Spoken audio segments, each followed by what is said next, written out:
Hafaday, and welcome to this installment of The Interview, a segment where we dive in depth into topics with newsmakers in our community. I'm Nevaeh Anderson, and tonight we're joined by Nicolas. She is a Navigating Home Fellow working with the Guam Commission on Decolonization. How are you doing? Hi, I'm doing well. I know we all just celebrated Easter, so I feel good and I feel happy to be here. Yeah. Well, thank you so much for coming in and sharing more about the Navigating Home program. Right. I feel like a lot of people don't really know what it is or know that it's a resource that's available to many of our students and young professionals who are returning home from their studies.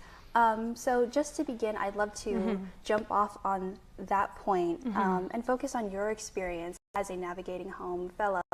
I know you only joined recently in August of 2025. So can you just share a little bit about what initially drew you to the program and what made you decide that this was the right time for you to return home to Guam? Yes, thank you for that question. So I'm thinking so many different things, but so my really good friend Morgan Leon Guerrero, she was the first Navigating Home Fellow, I think in 2022 or 2023. And she had returned home, I think from her undergrad, and she was placed at Sea Grant, and then now she works at the Guam Energy Office. And she was always touting this program as something that was really important to the community to bring local talent back home. And so from then, she had always talked to me about the program, and I think was always bringing up my name because I did want to come home since I was completing my studies at the University of Hawaii at that time. And so last year when I came back, I was kind of in this awkward place because I was ABD, so almost done with my dissertation, but I didn't get my degree yet. So I was nearly there, and I had a very unique experience and expertise with my interest in like decolonization, women and gender studies, and I was just finding it a little hard to place myself at a job. And so Morgan had brought up the program again, and then I connected with the different people there at the Navigating Home Office, and they were super excited because I had this really diverse set of interests and skills, and I was a little bit hesitant to reach out because I'm not in the hard sciences. I come from a social science background, but I know that, you know, they really promote all of these different science fields, but they were very responsive and they were understanding, and they placed me at the Commission on Decolonization. And so I was, it was just a combination of being in that space of not finishing yet, but although I did graduate at the end of 2025, and then also having these experiences where I didn't know where it would get me, but they were able to place me at an agency that I really respect, and I'm really passionate about decolonization and those things. So yeah, that's kind of how I entered the program. Yeah, and you mentioned not coming solely from the hard sciences and having more of an intersectional experience and education, which is something that I can relate to. When I went to college and I came home, I was worried as well that I wouldn't be able to find a job or a career that lended itself to my more humanities focused education. So it's nice to hear that somebody else had that experience. And then we can make it here. And that's kind of a misconception that a lot of people have, and a worry I think some people have is as technology and science becomes more of a dominant field, especially in the workforce, that there's that worry that that when you come home, maybe those opportunities won't be here. So can you just speak a little bit to your experience of maybe changing that mindset of, a lot of the reason why people don't come back home is because they don't think that there's opportunity or possibility here for them, no matter what they study. Right. Yeah, because you were sharing too, right? You have a literature background, right? As well as anchoring or doing interviews right now. But I grew up with the mentality that there were only a few professions that would give you what people deem as successful, whether it's becoming like a medical professional or going into law or doing those type of professions. And so I actually went into undergrad thinking I was going to become a medical doctor. That's why I have a biology degree. But then when I was there in California at a very competitive school and program, I was realizing that this really isn't for me. And also too, it was very cutthroat that I was like, I don't know if this is where I want to go. But then I found community with other people who were in like the ethnic studies program and in the English creative writing spaces. And I found that was interesting to me. And I was like, I know this is something that drives me, and I have a passion for it, and there must surely be a way to come home and, you know, use that to have a career, or to also fuel myself, you know, because sometimes it's more than a job. You need something that also sustains you. So that's where that background comes in. And then I also went into my doctorate program knowing that Indigenous politics and political science is a very niche field. You can only do, you know, certain professions, or if you argue that you can go into other jobs, then that's how you can get in. So I kind of knew that, but I also knew that coming home was never a question, that I needed to come back. So I think by being in the Navigating Home program, we are able to show people that no matter what your interests are, if you have this drive to serve the community, then there's always going to be a place for you, right? You just have to be a little bit open to it, like how I was open to entering a program that I didn't necessarily think that I was going to fit into initially. And just to, you know, continue on that topic, in what ways has being a part of the Navigating Home program supported your transition from academia into community-centered and policy-centered work here on Guam with the Commission? Yes, so I feel like it's allowed me to just absorb so many new skills, and also just get my hands into meeting people and getting on the ground experience. So with the Commission on Decolonization, we're an agency under the Office of the Governor, and we're mandated to educate the public on the different statuses and the stakes of decolonization. So essentially, what is the future of Guahan if we change, not if, but when we change our colonial status? And so this is something that I said I'm really passionate about and I care about as an Indigenous Chamorro woman.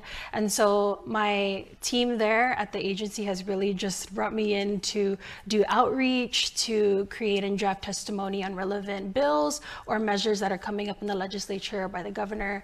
I also had the opportunity last October, I think, to attend the United Nations Decolonization Seminar with Director Melvin.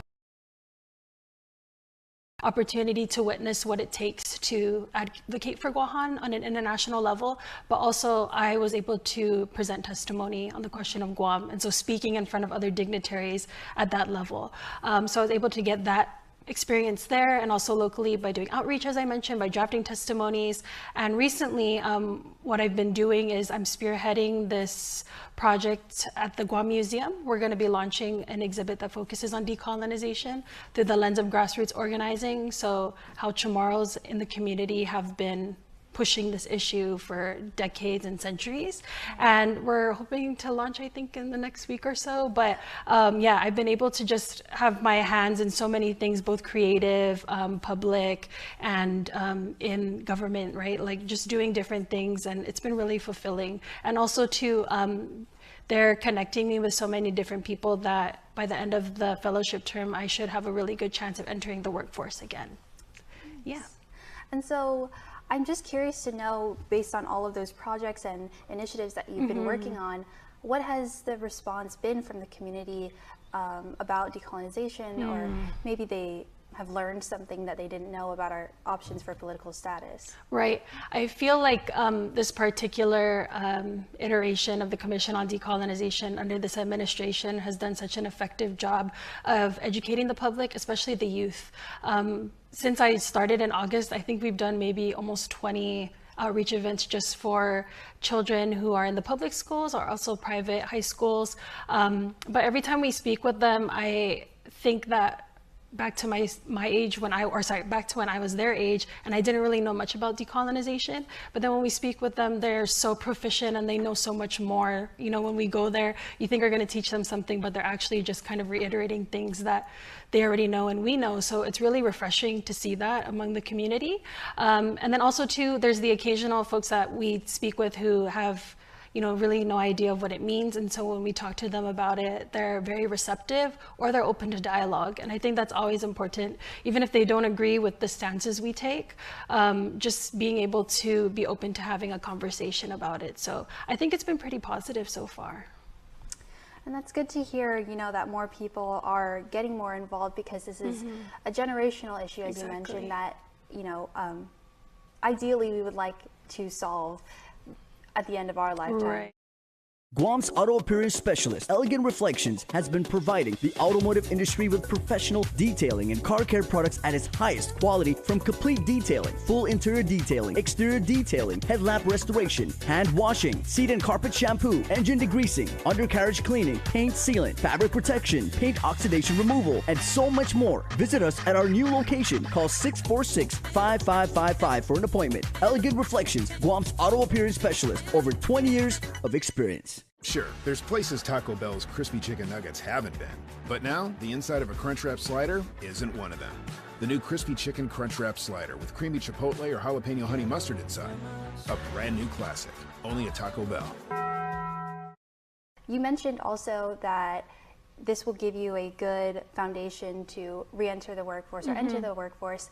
I'm curious to know what kind of career it is that you are hoping to go off into after the program. Right. And I think too, maybe speaking about this will help other people kind of cull different ideas for their trajectory or their path. So I think a lot of people who get their doctorate in philosophy or that are not medical professions maybe want to enter academia, whether it's teaching or creating research. I think that's really important, especially for our people here, because when you go out to universities stateside or maybe in other countries, you really recognize the lack of information there is about Chamorros or about people from Guahan and of our stories. So I think that was one way I thought I could return and serve the community, is creating that research or teaching the next generation more about our history and our culture and how we can proceed moving forward with decolonization. So there's that realm that I'm really interested in. But then I also see what our director Melvin Wampat Borja does at the commission and what our other employees and staff at local agencies do, and I also feel that's so important. So I feel like that's also a venue in which I could enter. And then I also serve in different nonprofit organizations who are mostly feminist, so they really aim to serve the women and children in our community, and also Indigenous women especially.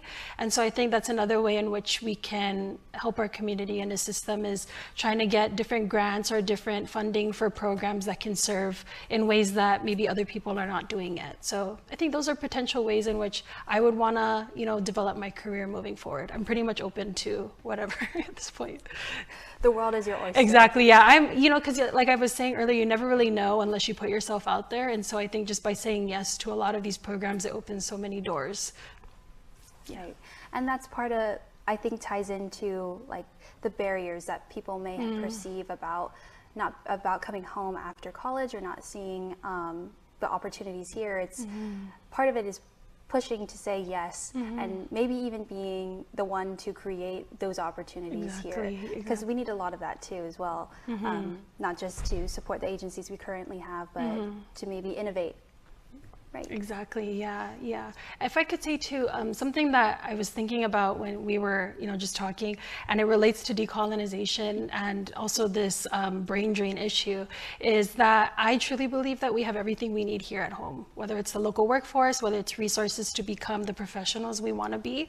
Like, we have it here. We just need to cultivate and invest in it. And similarly with like decolonization and Chamorros self-determination, we are able to take care of ourselves, and we're able to sustain ourselves in these different ways. But I think our history with colonization has made us think that we're unable to, or we have the scarcity mindset that we wouldn't be able to thrive if we change our political relationship with the United States. And so, they may be seemingly different issues, but I see them as one and the same. So we really need to invest in ourselves and, like you said, innovate and develop these opportunities for people to come home, because we do want to support those who believe in a better Guahan for future generations to come, right? This is not to say that people outside of Guahan or the Marianas don't have our interests at heart, but why not just invest in the people that are here to, create this sustainable Guahan now and in the future? So that's what I believe. And I think, like you were saying too, just being those people who set the precedent or set the stage for other people to come in and take our jobs should always be a goal and a priority. And you mentioned the words intertwined and connected. Right. How do you personally define the idea of coming home, whether it's geographic or cultural or political? Well, that's a great question too, because I don't think you necessarily have to be physically home to serve our people. I think too, there's so many people in the diaspora who are doing important things. Like for instance, I don't know if you heard that, it was Chamorro community members in the States who are able to identify remains that were stolen and return them back home. So it was their efforts that we were able to bring our ancestors back. And so I do think it's important to invest in our people regardless, right? Like whether they're not home or whether they are physically, like that's really important. But I'm like blurring a little bit on your question, but I just think it's really important to invest in our people, not just at the stage where I'm at now, but even earlier on, right? Developing this mentality of like, you're capable, you're enough, and we need all these different type of professions, but it really is in our hands to create these pockets of opportunity for our youth and even adolescents, and then of course, young professionals like me. And just going back a little bit to what you mentioned earlier, you were able to go to the United Nations. And I just wanted to hear a little bit more about that experience and its meaning to you going there and seeing other Indigenous communities, advocate for themselves and for others, and just bring those experiences back here. Yeah, it's, I don't know about you, but when I was growing up, I often heard of the United Nations and thought of this thing as it was so abstract, or it's like this grand space that no one really enters. So of course, when I had the opportunity to go, I felt very humbled to be one of the few Chamorros and people from Guahan who were able to be in that space, specifically on the issue of colonization. And we haven't had representatives going since the 80s. So this is a fairly kind of recent thing, but there's been so many Chamorros who have been going and advocating in that space. And we are not a recognized state at the United Nations, which makes the barrier to entry even difficult. So when we request for meetings or just like small conversations with dignitaries, we're often doing it kind of in the mezzanine area of the United Nations, in the cafes or outside. And we're really like just saying, hey, will you have a talk with us and just hear about our situation. And so leading up to attending, our office was like just messaging different representatives, different dignitaries and ministries, asking if we would be able to meet with them. And we were only able to secure a few.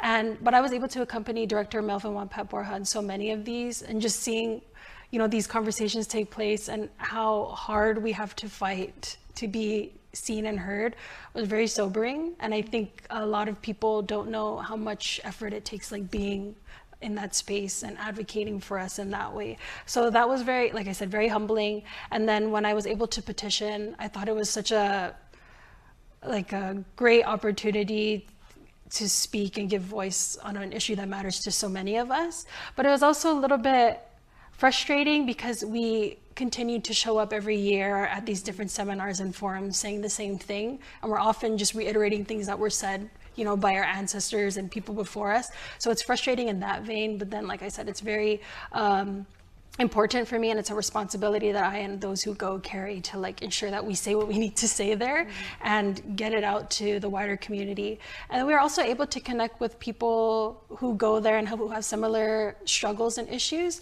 and we're able to connect with them and even after those UN events, find ways in which we can bring our issues of decolonization forward. Right, and it is so important, whether people take this word that I'm about to use positively or negatively, it's very important to be unrelenting in our efforts to make sure that we are heard, and that the changes that we're asking for the sake of our culture and our community and our people do come to fruition. Because we are human beings and we deserve to determine ourselves. Freedom, that's a cheap thing. Freedom to ignore this, that's a cheap thing. Sacrificing facial hair to nature and involuntary blood donations, cheap things. No one signs up for an 800-pound bear chase, but if it happens, cheap thing. VIP parking, exfoliating, treating gravity like a suggestion, saying it'll dry. Free-range parenting, forgetting if that's a moose or an elk, all cheap things. Remembering without saying it. Couldn't be more of a cheap thing. Sweating your tail off, freezing your tail off, an American saving another American's tail. Cheap things. Making a cheap vehicle for only people with cash like him? Not a cheap thing.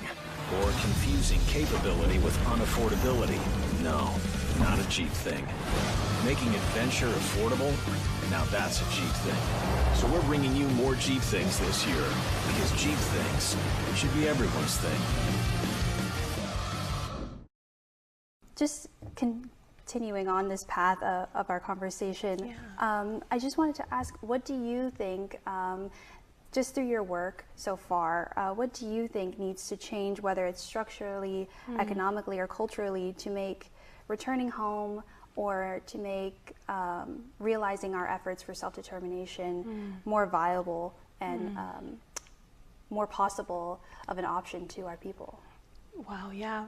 Two very different, different things, but one and the same, I feel. So with the issue of at least the brain drain, there's so many reasons why people don't return home. It might be personal, but oftentimes it's because they're not given a competitive wage or because they're not getting the fulfillment that they want with the opportunities that are provided. So I think by investing in, this Navigating Home program or creating similar programs, maybe for fields that are non-science, will really help fuel and entice people to come back home, giving them that pipeline to work in an agency and then place them somewhere after. So I think that's one avenue we could pursue. I also think, the University of Guam is doing a good job in creating new programs for all these different fields, like engineering just got a new building. And so I think even by doing that, we are signaling to the community that we value this field of discipline.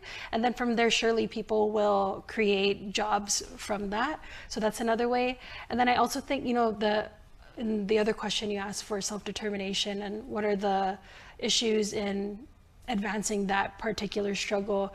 There's so many things, like, the UN is just one avenue in which we go to, and this administration has been really good at, having active participation there, because we need other people around the world to support us in our struggle. It cannot just be something that's done on island, but then also to just ensuring that young people are taught what decolonization means is so important, because when you learn our histories and you become more empowered, you're able to speak more intellectually and more confidently in those struggles. So I'm part of this initiative at the University of Guam Press, in which they're developing a GDOE Chamorro and Marianas based curriculum, in which they're teaching, young students about Chamorro history at the center. And then we also talk about, the US and our colonial relationship from there. And so even those, what people may see as small things, are, setting the are stepping stones for children to realize that, we have this history and here's what I'm going to do about it, right? To be more empowered. And so I don't know if I'm answering your question, but these are small things that I see as being able to fuel a better Guahan, whether it's with having more people come home and return and just sustain a local workforce that has people that have grown up here, homegrown, and then also to answering the question of how do we, fulfill and resolve our colonial status, right? So yeah, they're definitely entwined, like you were saying, and I feel like there's so many things that we can do to move the momentum forward. And hopefully that momentum continues on down the generations, Yeah. And so finally, just to wrap up our conversation, for students and young professionals who may be considering a similar path of possibly joining the program or just taking what they've learned in their degrees or in their workforce experience and bringing it back home, what would you say to encourage them to not only pursue those opportunities abroad, but to eventually bring that knowledge back home? A good thing, and it's a very Chamorro thing to do, is really lean into the connections that you have in the community. I know some people shy away from this idea of the pari system, which is not what I'm saying, but it's really taking the time to go out into the community, whether it's joining a nonprofit or volunteering somewhere. And then by word of mouth, I was able to just, connect with people and get different opportunities from there, which may not outright be a job opportunity, but it's a way to progress forward in doing that. So I think it'd be more involved in whatever capacity you can. So if you're not home, how can you maybe be part of a social media campaign or write testimony or something that's online that you can do to help your community, and from there build your network, because your network is your value and your worth that you have. And then also too, if they wanted to get involved with the Navigating Home program, they could contact Catherine Bansel. She's the program lead. But I think you won't get where you want to go in silos, like by yourself. You really just have to make the effort to connect with people. And there are people who, like you and I, who really want our local talent to return home and to, you know, bring us to the type of Guam that we all deserve and we want. So that's what I would say to everyone. And then also, just like I've been reiterating, like be really open to whatever and any opportunities, because it might not be where you want to go initially, but it will help you get to where you want if you just keep trying and stay steadfast and unrelenting, like you said. So I just wanted to thank you so much for being here today and for the work that you and the Commission do to, you know, educate our communities about what our options are.